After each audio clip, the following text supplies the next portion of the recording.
Sex. Primarily physical attraction and desire.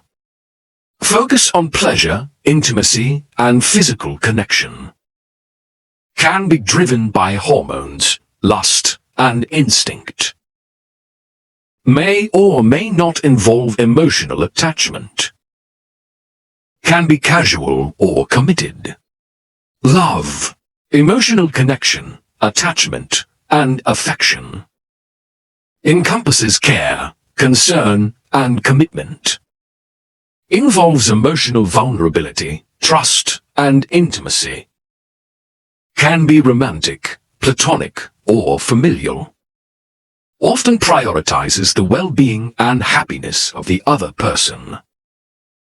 Key differences. Sex is primarily physical, while love is emotional.